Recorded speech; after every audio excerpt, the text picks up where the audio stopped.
This is Journal club. So we all know evolution, right? Like we were, Part of it.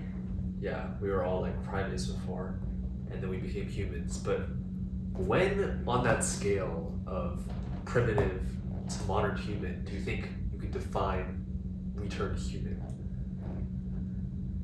That is an interesting question. I don't know.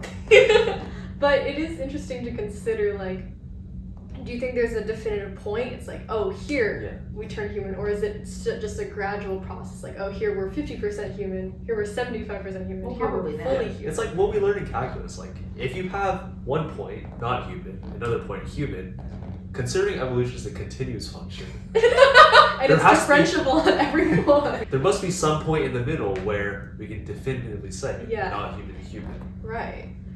It's interesting. Well, it depends on how you define But it. the sad truth is, there's still people today that don't think some people are fully human, which is a big issue. Which is a big issue, right? Because obviously, we are all human, but when you begin thinking of other groups as less than human or not quite fully human, that leads the way to, justifying like terrorism. Wait, can you explain how you made the jump from? Nowadays, people like to think that there's two ways that we dehumanize people. One is subtly, where I think, oh, maybe you don't have fully human qualities. Like, I think, oh, you're like a robot. That's a subtle form of dehumanization. I acknowledge you are human, but maybe like your personality is cold. I think like your personality is like a robot. Okay. Otherwise, I might be blatantly dehumanizing you. So if I say like, oh, I think that this group are like rats, like that's pretty blatantly dehumanization. Like I don't even think that they're human anymore, right? Okay. And this kind of rhetoric or this kind of thought process is historically a way that like, various dictators or authoritative governments have used to like commit crimes against groups of people. So for example, Holocaust. like the Holocaust. I think there's like a quote from Hitler, I could be wrong, where he's like, we need to exterminate these people. They're like pests, they're like bugs, right? Mm-hmm. So that's an example of blatant dehumanization being used to justify or like allow for greater violence and terrorism. Right. So honestly, I think it's pretty important to acknowledge that people still have this dehumanization and like the greater impacts of that. Yeah. Right? Well, I think we should just dive straight into the paper. Dive right into the paper. Cool. So there is this paper, The Ascent of Man, Theoretical and Empirical Evidence for Blatant Dehumanization. So in this paper, they kind of agree with what we've been talking about. Like it's extra important that we discuss blatant dehumanization because studying it further can maybe help prevent future atrocities and genocide, terrorism, all those bad things. So they introduced this new metric to measure blatant dehumanization called the Ascent of Man scale. So it's exactly like what we were talking about in the beginning. It's the scale that goes from like an ape or like a monkey like figure that like evolves into a human. Like put the image on the screen. I don't know. And I mean, the scale works in a very intuitive way. You just put a slide bar underneath and say, okay, where does this group, like, rank this group? Like, put the slider where you think that they are, right? And it seems like almost too simple to be true, right? I know when I first read this paper, something I was thinking, like, surely nobody reads this and, like, actually ranks someone as a monkey, right? Surely everyone recognizes where this is trying to go and just puts everyone as human. But that is not what happened. So in this study, they got a group of people in America and excluded everyone who belonged to another ethnic group. So if you were like American, but you also took pride in being like German or like European or I don't know, or you're like American and you're like, but I'm Chinese American. So everyone who thought that they belonged to another big group was excluded. And then they were given this Ascent of Man scale, They were given this ascended man scale and asked to evaluate various other groups. And that included like other Americans, that included Arabs, Chinese, Mexican immigrants, Europeans, Japanese people, like Muslims, just a whole like random host of people, right? And alongside with that, they were also asked to take various personality tests, including social dominance orientation, which is like how much do you agree that hierarchies in society are like necessary or should be implemented, and also right-wing authoritarianism. So do you agree with like these right-wing authoritarianism beliefs?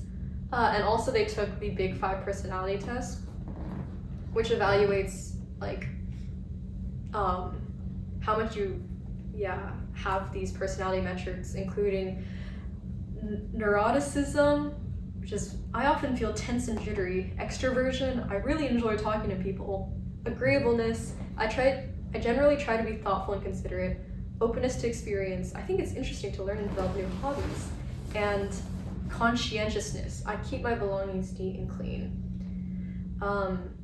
So they're basically aiming to see, like, number one, do Americans blatantly dehumanize certain groups? Right. And number two, what personality correlates or like thought processes are associated with blatant dehumanization? Yeah, so like what could make someone think another person is less human? I mean, historically, xenophobia has always been built on fear. It makes more sense thousands of years ago. I mean, you have a community, everyone looks and speaks like you, and then when someone else comes, they're usually trying to take something from you, kill people, take your land, Right. take your belongings. But now, I mean, it's kind of irrational. But There's no excuse. we definitely still see it, like even just a few months ago, the whole thing with they're eating the cats and dogs. Like I think could be raised as an example of like modern dehumanization of like of an out group, like Americans are like fearful of maybe what this other group is like intruding or their potential, like what they're introducing, and then these sort of irrational claims and judgments that formed because of it, right? So you're saying there are these external factors that may be like, for example, Americans are afraid of Asians or any other ethnicity taking their jobs, and that's just an example, and then that would lead to an irrational characterization of them as less human. I think that could be a reason. So as you're saying, like in addition to characterizing these different ethnicities as like on a scale from not human to human, they also took personality tests. So what were the conclusions, like a certain type of personality was more extreme with their characterizations and whatnot? Yeah, so in terms of like just the first part, with the ascended man scale, they analyzed this in a pretty simple way. So if you put the slider bar all the way to the left, which is like fully primate, that was a point of 0. And then if you put it all the way to the right, which is like fully human, that was 100, right? So you get average values across each ethnic group rating, basically. And they did find that like these Americans were rating like these groups and dehumanizing them in like patterns. So Americans were rated on average like 91.5 on the scale, so pretty human, and European groups like European, Swiss, and Japanese, French, these groups were also rated pretty highly, so on the same par as Americans, hovering around like 91 or so. But when it gets to other groups, like it says South Korean, Chinese, and Mexican immigrants were rated significantly less evolved, being around like 5 to 10 points, 5 points or so. And then on the lowest end of the scale were Arabs and Muslims, who were rated 10.6 and 14 points lower than Americans on average. Wow. Which is crazy because if you think about it in terms of like percent, 100 being 100% human, 0 being 0% human, right? On average, these Americans were rating Muslims as 77% human. I guess there could be some historical context behind this as well. Like maybe the people in this study, they're adults now, but when they were younger, of course, there's 2001, 9/11. There's a lot of fear fear against Muslims Yeah. in the Middle East, all that. Yeah, and I'm sure there's a lot of like what modern media shows and like what the news circulates Confirmation bias. that can like contribute. Yeah.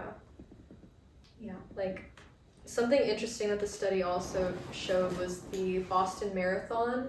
Like a few years back, the Boston Marathon, there was a bomber and like they were trying to use the big gathering as a way to kill a lot of people. But shortly after, there was like this big it was like a Reddit thread, I'm pretty sure. So it was like, guys, we found the Boston bomber, like it's this Arab man or whatever, or maybe it was, I'm not sure. But pretty much afterwards, like they saw this huge spike in blatant dehumanization of like Arab Well, yeah, that's groups. fear. Yeah. Yeah, Makes sense. so I guess fear plays a part. Yeah. Well, I have a question for you, Isabel. Sure. So, okay, this paper kind of proves the dehumanization, the racism, and everything. But how can we use that either for prevention or for addressing the So negative effects of I think there's two ways to go about this. Like one was where they checked these personality correlates and they found like, oh, people who believe in social dominance orientation are more likely to blatantly dehumanize, and then try to address those things, right? Like for example, they also saw people who are people yeah, I mean social dominance orientation was the big one.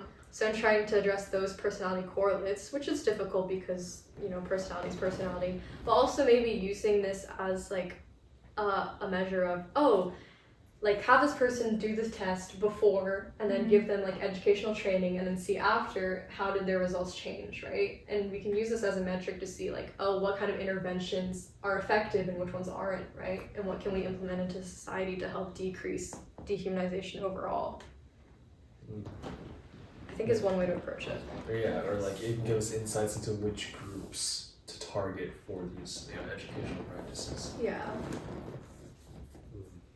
Or like if you again like perhaps give this use this test to evaluate other things like language or I don't know, culture, because this just this study only based off groups, just like purely just like Muslims, Arabs, but there's a lot of other like more detail that you can go into and see like who is targeted and like what might contribute to that. Well, I mean, this proves that it's there. There's no denial anymore. Yeah. I think the biggest barrier to, I feel like ignorance is a big thing. Yeah, I feel like education specifically on the solves a lot. scientific side, like proving scientifically we're all human. Yeah. If we just get that at least out there, Yeah, like we're all the same, pretty much the same genetics overall. it's just differences in melanin and hair and skin. The racists don't have this like incorrect scientific thought like, oh, I'm right to be racist because I'm better than them genetically. Mhm. Yeah. That's like- not right. Or I would say more depth into the nature versus nurture argument. I mean, if you can prove that intelligence isn't like entirely innate, I mean, you can't say this entire race is stupid or anything. Yeah. You know, a lot of it is science, I would say. It's just like how like a couple hundred years ago people were still using like Darwin's evolutionary model, like Right. skull shapes and stuff to argue for intelligence. Yeah. Like I think that's something that with time has been disproven and people no longer believe. Yeah.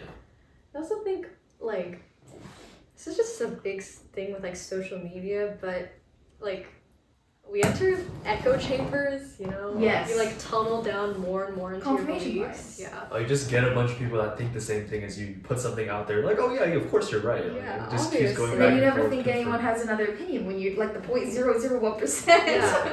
Like I think I saw this other study that was like these people created like 1,000 TikTok accounts or 200 TikTok accounts or however many, and then just scrolled and liked like a piece of, I don't know, extremist content and see how long it took for their whole feed to become that and get more and more extreme, and it was like very fast.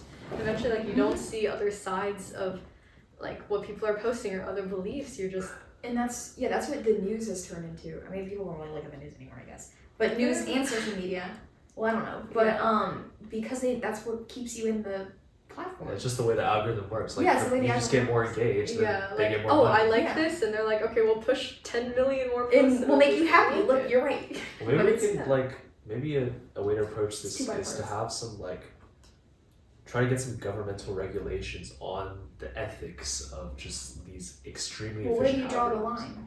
What was that? That's Yeah. that's a Well, good yeah. question.